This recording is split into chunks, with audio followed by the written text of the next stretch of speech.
La Corée du Nord, le pays le plus fermé du monde. Les journalistes étrangers ne sont pas les bienvenus dans cet état policier. Après plusieurs mois d'attente, nous avons obtenu l'autorisation de tourner, ce qui n'était pas arrivé depuis longtemps à une équipe de télévision. Escortés par l'armée, nous nous rendons dans la zone frontalière. Des employés du ministère de la Culture ont pour mission de ne jamais nous perdre de vue. Ils nous interdisent sans cesse de filmer. Officiellement, nous n'avons jamais vu le travail de bénévolat pour l'avancée de la révolution.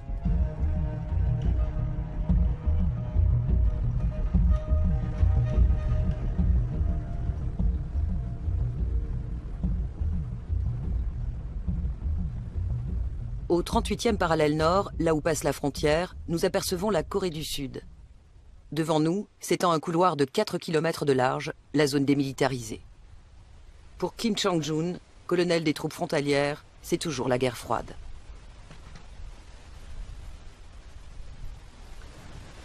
Vous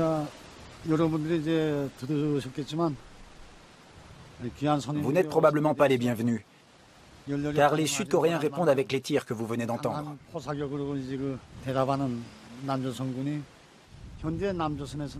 En ce moment, les armées américaines et sud-coréennes mènent des exercices militaires conjoints. Ils nous provoquent, à notre porte. L'Amérique nous a encore forcés à développer des armes nucléaires. Notre pays est tout petit, mais aujourd'hui, il est devenu si grand et célèbre. Nous n'avons jamais tiré une flèche contre l'Amérique. Pourquoi ces pays puissants veulent-ils nous engloutir et se conduisent-ils mal? Nous sommes un peuple innocent. Selon des déclarations faites par des témoins à une commission des Nations Unies, environ 120 000 prisonniers triment dans les camps nord-coréens, comme le montrent aussi les images satellites. Toutes ces accusations absurdes. Comment peut-on dire que les gens sont opprimés en Corée du Nord? Les enfants, les jeunes et jusqu'aux personnes âgées, nous sommes tous convaincus de l'idéologie du Juche. Et nous ne pouvons pas vivre sans elle. Elle est imprégnée dans notre chair et notre sang. Le Juche, littéralement autonomie, est la doctrine du régime totalitaire nord-coréen.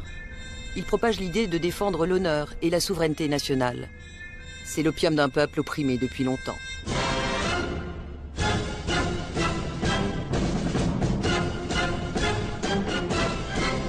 Des brigades de motivation à Kaesong, ville frontalière du sud-ouest du pays. Mais en Corée du Nord, le socialisme n'est que l'enveloppe d'un culte du chef quasi religieux.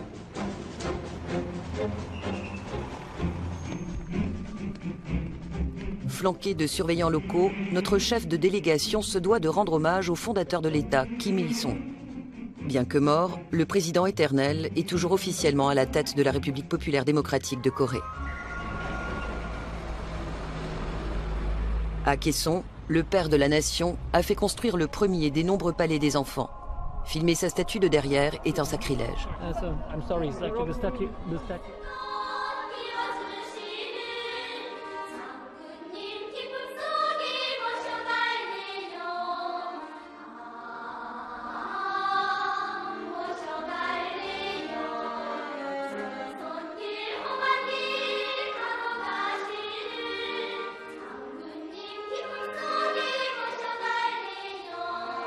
Celui qui montre un manque de ferveur patriotique dans ses paroles ou son comportement est dénoncé et puni.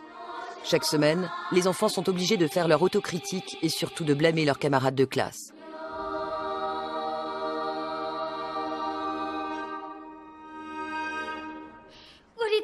Notre cœur est dans cette chanson. Toujours nous servirons dans la joie notre bien-aimé maréchal Kim Jong-un qui nous aime plus que tout.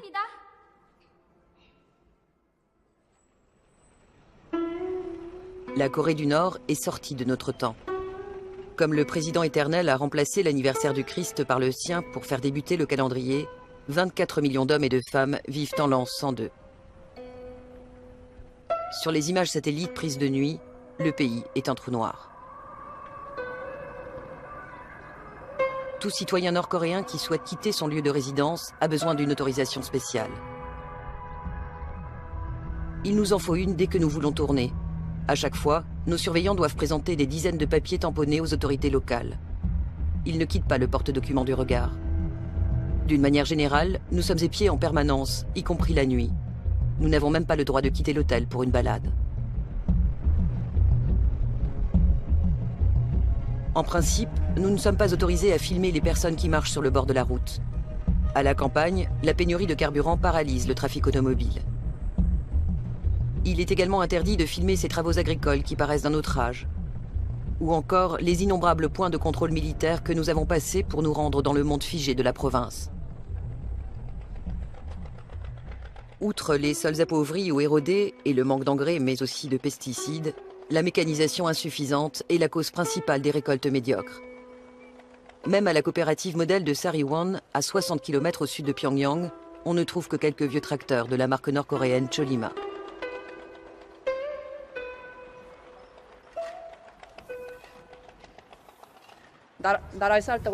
Il est de ma responsabilité de remplir le pot de riz du pays. Et ainsi je fais plaisir au général. Nous sommes une unité modèle de mécanisation.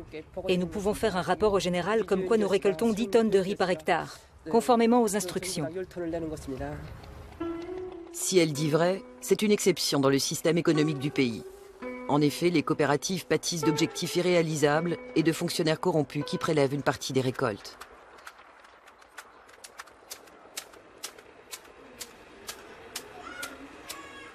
Toutefois, seule une fraction d'enfants souffre encore de malnutrition dans certaines régions, depuis que les paysans peuvent cultiver des potagers et vendre les excédents sur les marchés. Comme Kim Sun-hee, 62 ans. Nous n'avons rien à envier au monde. Nous vivons dans une très bonne maison, sans rien payer. Et comme mon mari et moi étions des travailleurs assidus, nous recevons chacun 600 grammes de riz par jour de l'État. En tant que sage-femme, j'étais très fière de mettre au monde des enfants qui pourraient devenir des scientifiques, des héros un jour. Après, j'ai suivi mon mari ici. J'étais si fière d'être une agricultrice qui remplissait le pot de riz du pays. Le travail n'était pas difficile, mais intéressant. Aujourd'hui, je bénéficie d'un soutien de l'État comme étant une personne méritante. À la coopérative, j'étais principalement responsable de la distribution des documents de propagande. Sur la table, il y avait du gâteau de riz gluant, des boulettes de riz cuit à la vapeur, de la pâte sucrée de haricots, des crêpes de riz et même de la viande. Ces petits-enfants doivent croire que la Corée du Nord est un pays de cocagne. Le traumatisme de la famine est encore profondément ancré dans les esprits. Dans les années 90, au moment de la marche de la souffrance, nous avons été affamés par la conspiration des Américains qui nous ont menacés d'un blocus alimentaire. Mais finalement, avec la conviction intérieure que notre général est avec nous dans la lutte, nous avons survécu à cette grande difficulté. Nous avons remporté la victoire. Notre général et tout le peuple sont devenus une famille. Je veux être un ingénieur agronome qui sert le maréchal Kim Jong-un. J'espère que notre maréchal restera en bonne santé longtemps.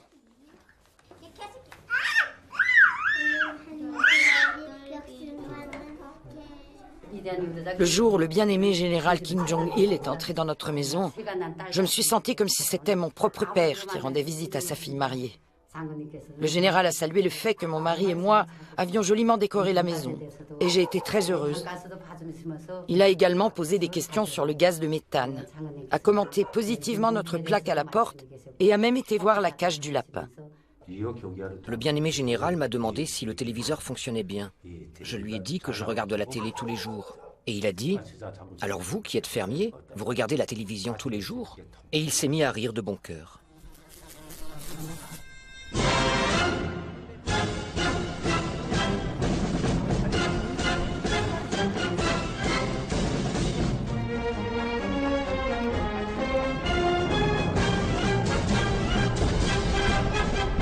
Des camions militaires équipés de moteurs à combustion. Là encore, interdit de filmer. Face à la menace de la guerre, à la pauvreté et aux fléaux tels que les sécheresses ou les inondations fréquentes, le Juche doit insuffler confiance et motivation et chasser toute trace de morosité. Dans le sud du pays se dressent les montagnes de diamants, ou Kumgansan. Pour les Coréens, c'est un lieu sacré, dur et tendre à la fois, comme ils se voient eux-mêmes. Longue vie aux idées du Juche, notre objectif est élevé. Les slogans du président éternel sont gravés partout dans le granit. Ce pèlerinage est une récompense pour les camarades loyaux, comme les membres de cette brigade de Pyongyang. La fierté nationale des Coréens du Nord culmine au sommet du Kumgansan. Selon la mythologie du Juche, le président éternel Kim Il-sung a reconquis ces montagnes pour son peuple qui a longtemps été sous le joug des Chinois et des Japonais. Depuis, le Juche répond au désir d'une nation forte et indépendante. À cette époque, les Japonais ont creusé ici, dans nos montagnes, pour trouver des ressources minérales précieuses. Mais notre guide n'a pas voulu les échanger avec notre bonheur. Il a clôturé la mine et y a établi un lieu de bon repos. Quand j'ai entendu le guide camarade, j'ai été tellement émue. Nous, travailleurs ordinaires, nous pouvons nous rendre au Kumgansan sans avoir à nous soucier de l'argent. Ce qui était autrefois le privilège des riches. Une telle chose serait impensable dans les pays capitalistes. Nous sommes les seuls au monde à garder le socialisme, n'est-ce pas? Quand nous serons à nouveau réunis, les peuples coréens du Sud et du Nord pourront venir au Kumgansan et s'y rencontrer.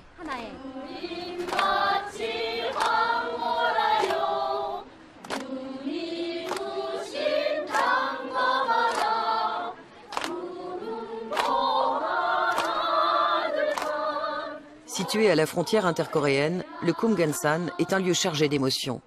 Depuis la politique de détente instaurée en l'an 2000, on y organise par intermittence des rencontres pour les familles séparées par la guerre.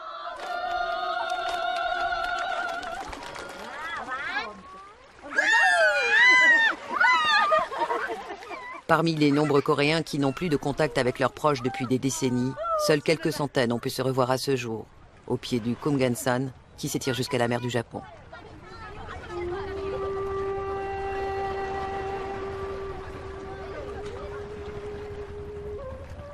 La réunification des deux États paraît cependant éloignée.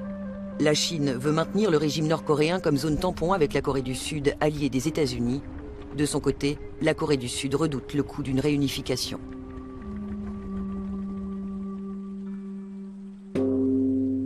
Durant des siècles, le Kumgansan a été le centre spirituel du bouddhisme coréen. Sur 14 monastères, le Shingesa est le seul qui ait survécu. L'idéologie officielle de la Corée du Nord ne tolère aucun autre culte que le sien. Les chrétiens sont persécutés sans merci et les bouddhistes considérés comme des ennemis. Seuls quelques-uns de leurs temples ont été conservés comme éléments du patrimoine culturel national. Kim Jong-un est le plus jeune des deux moines de ce monastère vieux de 500 ans.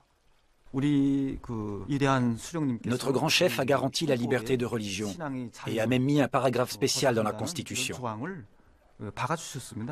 Par conséquent, nous, bouddhistes, préservons notre foi et vivons avec elle. Paragraphe 18, chapitre 5.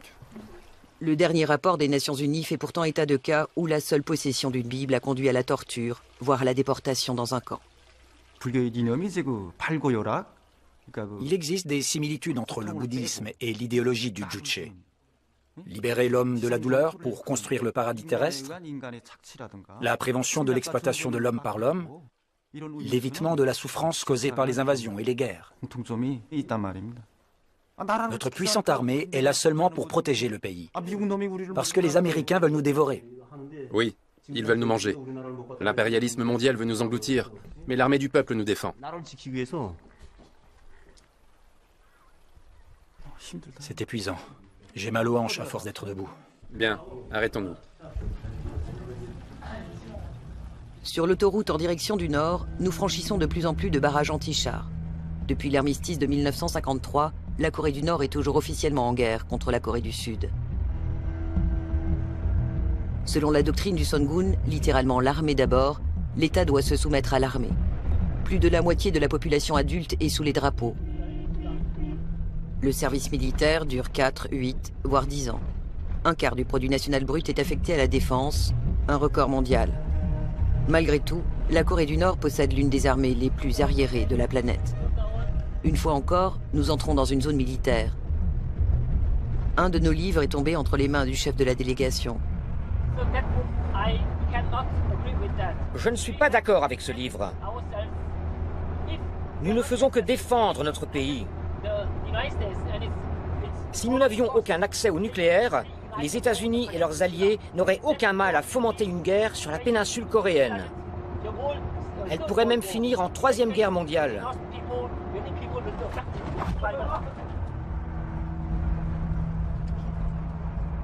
L'appareil politique a réussi à faire croire aux Nord-Coréens que leur petit pays était menacé par le reste du monde. Cela renforce la cohésion du peuple sous la houlette d'un chef paternaliste. À 165 km plus au nord-ouest, nous atteignons Pyongyang.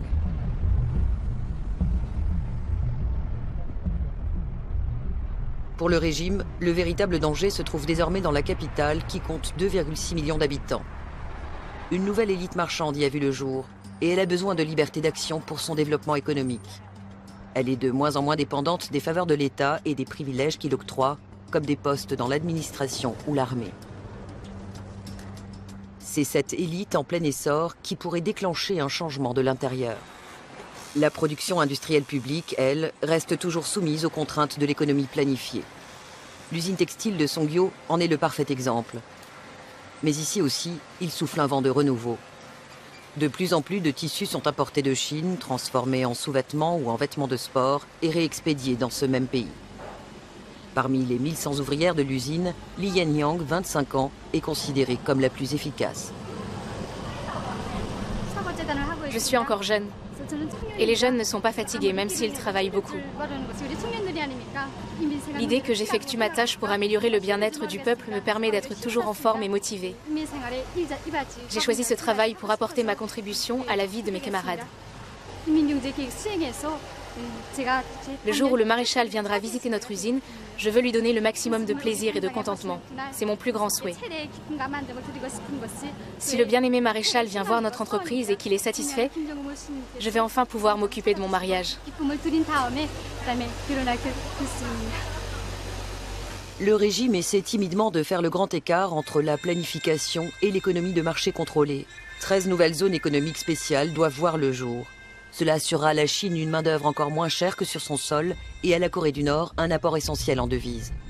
Depuis l'effondrement de l'Union soviétique, le géant voisin est le principal partenaire économique. Il maintient la Corée du Nord en vie avant tout par l'importation de ressources naturelles. Malgré l'embargo international, le ministère du Commerce s'efforce de rendre le pays plus autonome par le biais de joint ventures.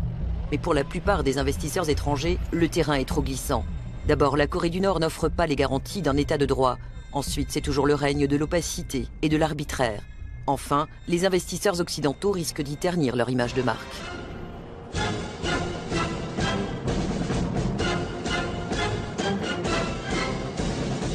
Les stations du métro de Pyongyang s'appellent Honneur, Flambeau, Victoire ou encore Résurrection.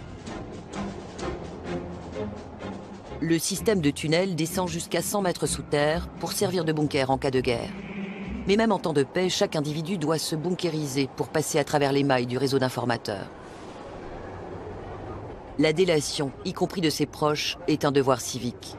Celui qui s'y dérobe est puni, ainsi que toute sa famille, comme le prescrit la doctrine du Juche. La semence des ennemis de classe doit être éliminée sur 3 générations. Une liste recense 18 actes contre-révolutionnaires. Par exemple, si quelqu'un a endommagé le portrait du grand leader, ne serait-ce qu'en enroulant par mégarde un journal où il était reproduit, il peut se retrouver dans un camp de travail en tant qu'élément subversif. Quand quelqu'un disparaît, on dit qu'il a été envoyé dans les montagnes. Même dans les tours d'habitation modernes, des surveillants peuvent faire irruption n'importe quand, au moindre soupçon, y compris la nuit. Nous sommes invités à admirer la prospérité du pays dans cet appartement modèle. Taebog, ton père travaille dur, à la grande joie de notre bien-aimé maréchal. Toi aussi, travaille bien. Oui. Et puisque tu as été si bon à l'école aujourd'hui, veux-tu que je te prépare du boudin noir, ton plat préféré? Oui. En guise de récompense pour son comportement révolutionnaire exemplaire, Jo Il-son a pu emménager dans ce 3 pièces avec la famille de sa fille Han Hye-yoon, dont le mari effectue actuellement à la campagne un travail de bénévolat. Le fait que nous ayons le chauffage, le gaz et l'eau courante rend la vie très pratique. C'est une grande joie d'avoir obtenu cet appartement confortable. Et comme ma famille prend bien soin de moi, que je mange toujours des plats délicieux, maintenant les gens me disent que j'ai rajeuni. Un réfrigérateur modèle, une famille modèle, un appartement modèle, mais une alimentation en eau qui laisse à désirer, une petite faille dans la mise en scène du bonheur nord-coréen. Sur les marchés privés, 1 kilo de bœuf coûte 5 à 10% d'un salaire mensuel, comme celui que gagne An Hye-yong en tant que brodeuse ou son mari en tant que chauffeur. Tu veux une banane? Assieds-toi correctement et mange. Mange gentiment, Taebog, et lave-toi les mains. Autre anomalie dans la mise en scène du bonheur nord-coréen, 1 kilo de banane coûte environ 12 €, soit plus de 5% d'un salaire mensuel. Aidez-le.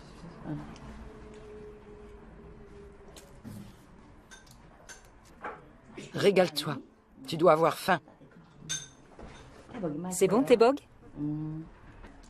Ta grand-mère t'a donné quelque chose de vraiment délicieux.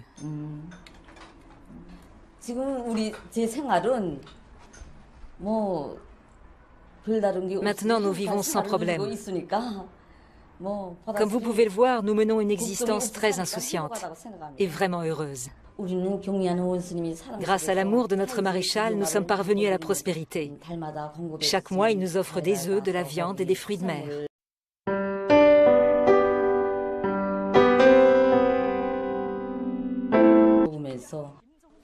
Taebog, viens, on va manger. Comme vous pouvez le voir, nous jouissons de la prospérité du socialisme. Parce que ta mère t'a préparé un plat si délicieux, tu dois bien travailler et devenir un homme grand. Mange bien, Taebog. Bois d'abord une gorgée d'eau et bois de la main gauche. As-tu fini tes devoirs, Taebog? Après le repas, tu répéteras aussi les chansons.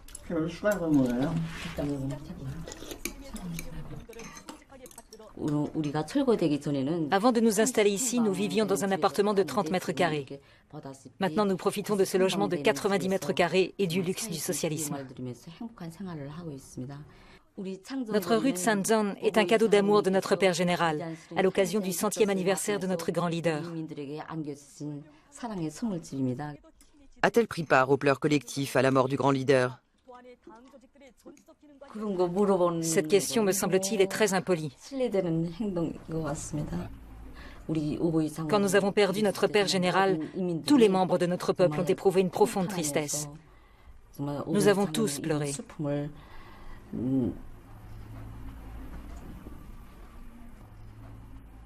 Reportage sur les visites de l'infatigable maréchal. À chaque fois, ces consignes sont gravées sur des plaques commémoratives.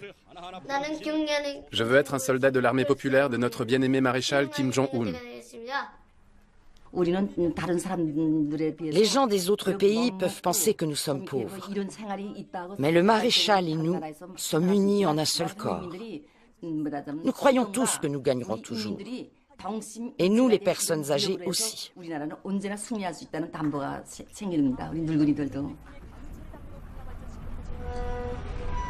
Des lieux de pèlerinage sont destinés à nourrir la foi dans la doctrine du Juche. Tout comme son fils, le leader bien-aimé Kim Jong-il, le président éternel et soleil éternel de l'humanité Kim Il-sung est une icône nationale omniprésente avec plus de 30 000 statues et 2 fois autant de tableaux.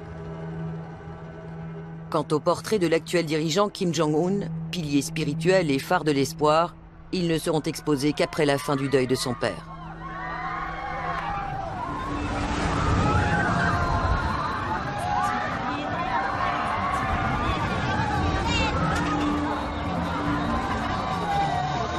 « 40 hectares de divertissement au cœur de la capitale, du pain et des jeux pour un peuple enfermé.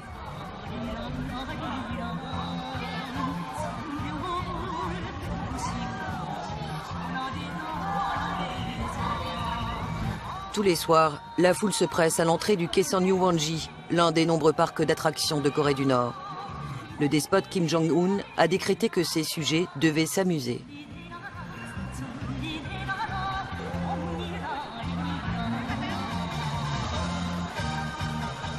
Pour Han Yong-seok, c'est un privilège de travailler ici. Notre grand général et notre bien-aimé maréchal nous ont donné ce parc d'attractions, de sorte que les gens puissent se remettre du travail quotidien et soient prêts à offrir une bonne performance le lendemain. Notre peuple, comme nous le voyons, bénéficie d'une vie heureuse. Notre système est donc le meilleur du monde.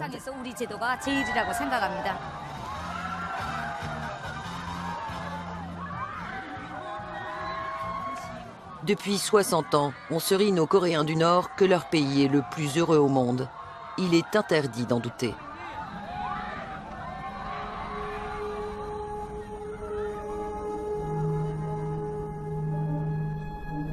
Même à Pyongyang, où vivent leurs familles, nos surveillants se sont installés à notre étage de l'hôtel. Nous sommes autorisés à filmer ceci. Une image soignée de la capitale, censée représenter le progrès.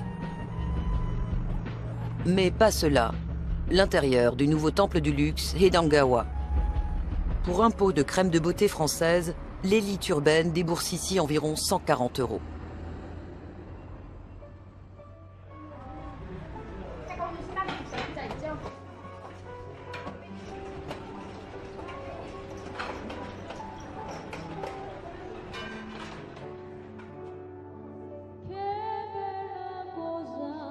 Si l'accès au monde extérieur est réservé à la nomenclatura, on peut désormais assouvir son envie d'ailleurs dans la dizaine de restaurants privés de la capitale, en général des joint ventures, comme la pizzeria Pyeongchonghaeun.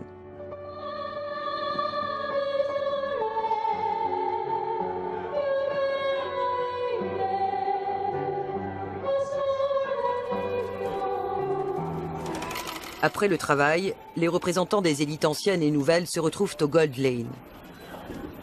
Il s'agit d'un côté de membres de la nomenclatura et de l'autre d'hommes d'affaires qui vivent du commerce avec la Chine, parfois aussi de la contrebande, et constituent une menace de plus en plus sérieuse pour le régime.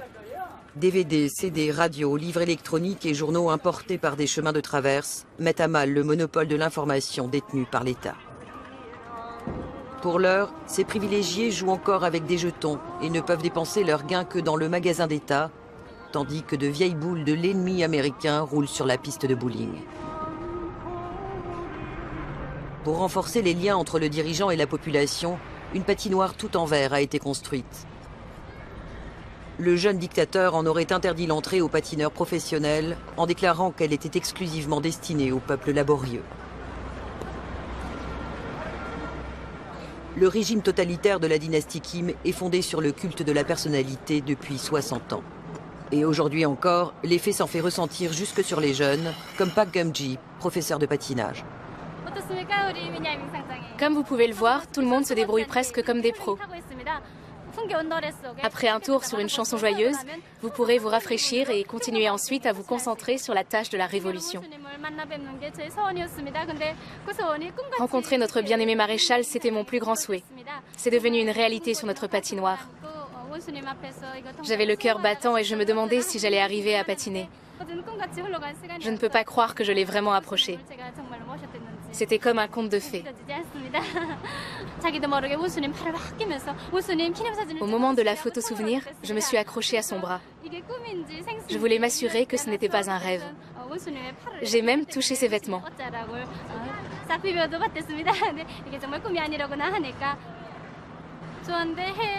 Je n'ai jamais vécu à l'étranger, mais qui sait?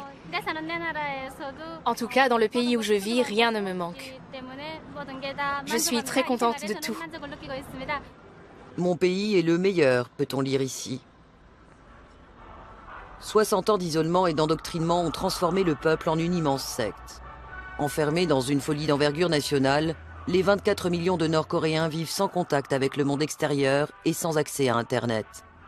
Ils sont constamment abreuvés de propagande, manipulés par la presse et la littérature du parti et placés sous étroite surveillance. Le régime répressif a classé la population en 3 castes et 51 sous-groupes, selon l'origine et la relation au système. Cela détermine de façon irrévocable les chances de promotion et le lieu de résidence de chaque citoyen. Seuls les camarades loyaux de la classe centrale, en général des membres du parti, des héros de guerre et des travailleurs dévoués, peuvent habiter dans la capitale, où le niveau de vie est nettement plus élevé que dans le reste du pays. De nos jours, les sonneries de téléphones portables retentissent dans les rues de Pyongyang. On recense d'ores et déjà 2 millions d'abonnements, limités toutefois aux appels intérieurs. Et des milliers de voitures, de la Mercedes à la marque nationale Paix, klaxonnent dans les embouteillages. Mais un changement culturel paraît encore bien loin.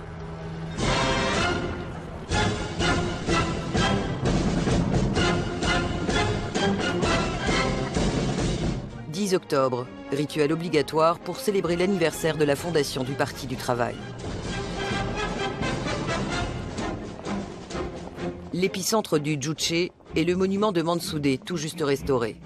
Selon cette doctrine, les phénomènes naturels tels qu'un brouillard soudain ou un arc-en-ciel sont censés annoncer et protéger l'esprit du président éternel.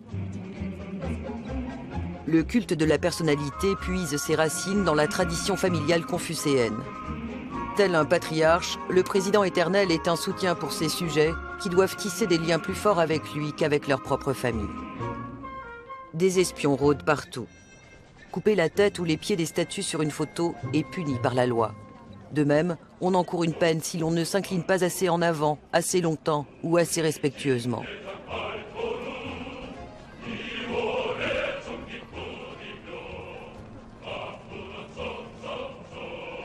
Les Coréens du Nord doivent obéir sans condition au leader illuminé, omniscient et infaillible.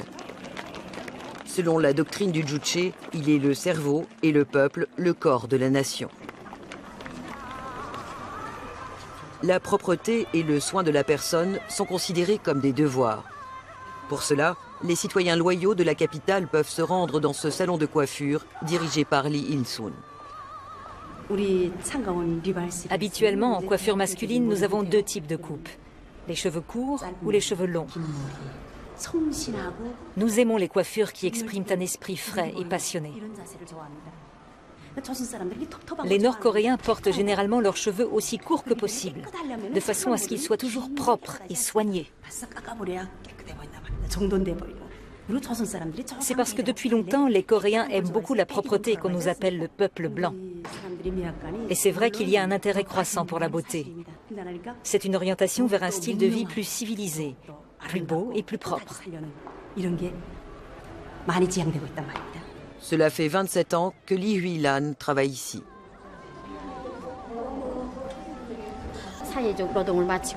Après une journée de travail, les femmes de Corée du Nord viennent ici pour prendre soin d'elles-mêmes. C'est comme une vertu. Mon souhait ? Que nos femmes poussent en avant les roues de la Révolution. Je veux mettre ces femmes bien coiffées devant notre bien-aimé maréchal pour qu'elles soient aimées et estimées.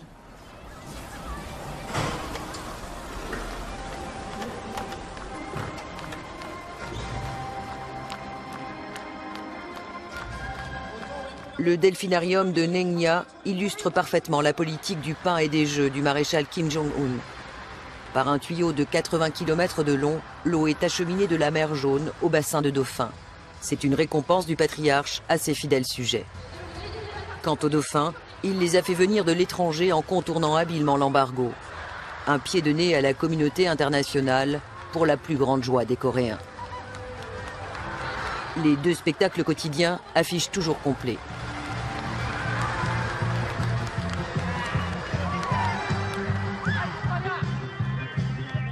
Après la cérémonie au monument du grand leader, une fête populaire est organisée dans le parc de Molanbon.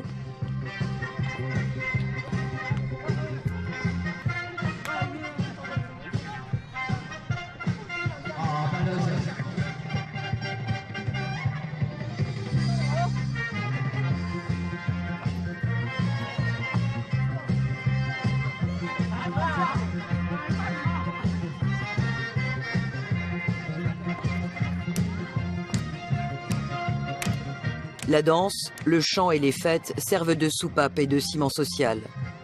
À ce titre, le régime les encourage tant qu'ils sont conformes au Juche. La musique occidentale moderne est proscrite. Redonner des chansons sud-coréennes peut conduire tout droit dans un camp de travail. Tous les ans, les Gwon, une famille de diplomates, se retrouvent ici pour un bulgogi, un barbecue. Ces citadins aisés ne s'approvisionnent pas seulement par le système de distribution publique. Ils se procurent aussi leurs produits alimentaires sur les nombreux petits marchés privés. Il se peut que nous n'en soyons pas encore là, mais nous allons bientôt être le meilleur pays du monde. Parce que notre peuple et le maréchal sont unis pour former un seul cœur et une seule âme. S'il l'ordonne, nous nous sacrifions immédiatement, sans hésitation, pour le progrès de notre pays. Nous avons en nous tant de passion, et elle nous pousse en avant. Dans quelques années, nous serons le premier et le meilleur pays du monde. Au moment de la marche de la souffrance, nous avons grandi sans même avoir mangé de vrais bonbons. Mais à l'avenir, nous sommes sûrs que nous obtiendrons non seulement des bonbons, mais aussi de tout. Le dirigeant de notre pays a même visité les pouponnières et a examiné les lits et les jouets, pièce par pièce. Il n'y a pas de leader comme lui dans le monde, ni dans toute l'histoire de l'humanité. Cela signifie qu'il considère même les petits-enfants comme importants. D'autant plus que nos enfants ont un bel avenir. En tant qu'éducatrice, je sais que nos bébés qui viennent de naître sont déjà les plus heureux du monde. Même si d'autres enfants disent qu'ils sont heureux, ce n'est pas comparable avec nos petits. Revenez dans quelques années. Quand vous reviendrez, vous verrez, dans 2 ou 3 ans.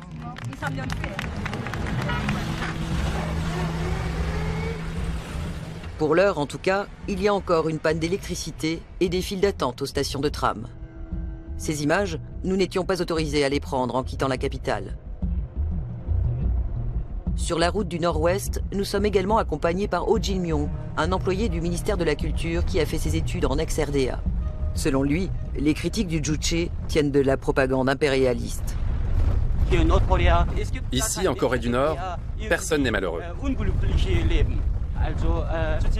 L'idéologie du Juche est basée sur le principe philosophique suivant. L'homme est maître de tout. Autrement dit, le peuple décide de tout. Le dirigeant Kim Il-sung est le père de la nation nord-coréenne. Donc, personne ne peut dire « je retire mon badge à l'effigie du président ». C'est à peine concevable pour nous. Vraiment inhabituel. Certains Coréens du Nord qui se sont enfuis racontent qu'il n'y a pas de liberté chez nous. Ils décrivent notre pays de manière farfelue, tout simplement parce que ça les aide à survivre dans le monde capitaliste. Ils mentent pour pouvoir supporter leur vie infâme. Des camps de rééducation, par exemple, je n'en ai jamais vu. Nous n'en avons pas.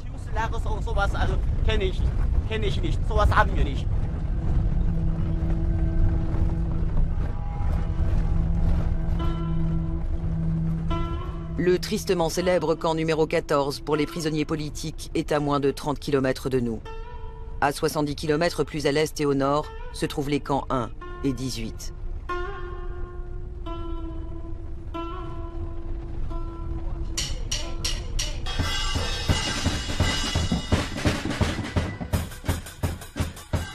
Le dressage et la militarisation du peuple commencent dès le plus jeune âge.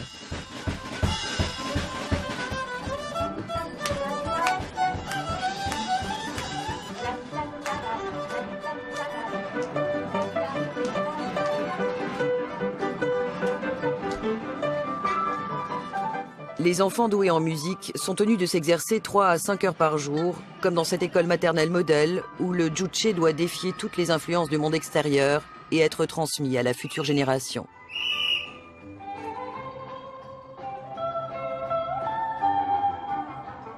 C'est particulièrement important ici à Sinuiju, une zone économique spéciale en pleine expansion située au nord-ouest du pays, à la frontière avec la Chine moderne.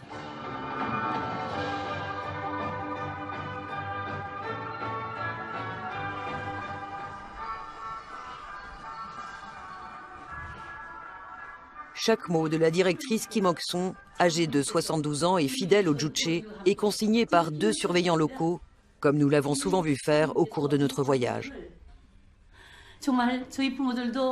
Mes parents ne pouvaient pas prendre soin de moi et sont morts. Mais notre chef, notre général, m'a élevé.